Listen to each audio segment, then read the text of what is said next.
नमस्कार, मी सविता किचन शेतकरी या यूट्यूब चॅनलवर तुमचं स्वागत करते।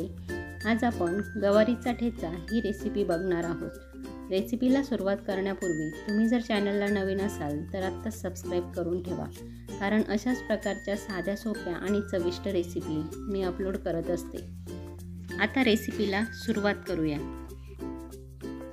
सुरुवातीला आपल्याला शेंगदाणे भाजून घ्यायचे आहेत। इथे मी 1 वाटी शेंगदाणे मीडियम टू लो गॅसवर अगदी खमंग भाजून घेत आहे।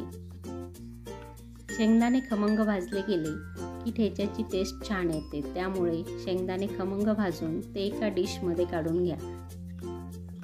यानंतर आपल्याला मिरच्या देखील भाजून घ्यायच्या आहेत। इथे मी 4 मिरच्या वापरलेल्या आहेत। मिरच्या तुम्ही चवीनुसार कमी जास्त करू शकता। या मिरच्या चवीला थोड्या कमी तिखट असल्यामुळे मी येथे 4 मिरच्या घेतलेल्या आहेत। तुम्ही चवीप्रमाणे मिरच्या कमी जास्त करू शकता आणि व्हिडिओमध्ये दाखवल्याप्रमाणे आपल्या मिरच्या देखील भाजून घ्यायच्या आहेत। यानंतर एका मातीच्या भांड्यामध्ये मी तेल टाकून घेतलेलं आहे आणि तेल तापलं की यामध्ये लसणाच्या काही पाकळ्या टाकून घेतलेल्या आहेत आणि यासोबतच गवारच्या शेंगा स्वच्छ धुवून निवडून त्यासुद्धा आपल्याला यामध्ये टाकून घ्यायच्या आहेत आणि मिक्स करून घ्यायचं आहे। यानंतर चवीनुसार मीठ टाकून आपल्याला मिक्स करून या शेंगा झाकण ठेवून शिजवून घ्यायच्या आहेत।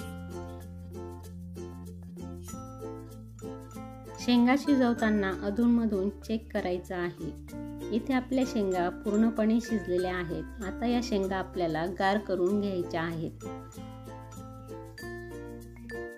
यानंतर एका मिक्सरच्या भांड्यामध्ये कोथिंबीर टाकून घेतलेली आहे आणि यामध्येच आपल्याला भाजून घेतलेले शेंगदाणे आणि मिरच्या टाकून घ्यायच्या आहेत आणि यासोबतच यामध्ये शिजवलेल्या गवारीच्या शेंगा आणि लसूण टाकून घ्यायचं आहे आणि हे आपल्याला मिक्सरमध्ये फिरवून घ्यायचं आहे। आपल्याला हे जाडसरच वाटण ठेवायचं आहे आणि यानंतर ज्या कढईमध्ये आपण शेंगा परतून घेतलेल्या होत्या त्याच कढईमध्ये तेल टाकून तेल तापलं की यामध्ये जिरे टाकून घ्यायचं आहे। जिरं फुललं की यामध्ये तयार केलेला ठेचा टाकून घ्यायचा आहे आणि तेलामध्ये व्यवस्थित फ्राय करून घ्यायचा आहे। तुम्हाला आवडत असेल तर गरजेनुसार तुम्ही थोडीफार हळद टाकून घेतली तरीही चालेल। तुम्हाला ही गवारीच्या ठेच्याची रेसिपी कशी वाटली हे कमेंट करून नक्की कळवा आणि माझ्या रेसिपी आवडत असतील तर व्हिडिओला लाईक आणि चॅनलला सबस्क्राईब करायला विसरू नका। पुन्हा भेटूया एका नवीन रेसिपीसोबत। धन्यवाद।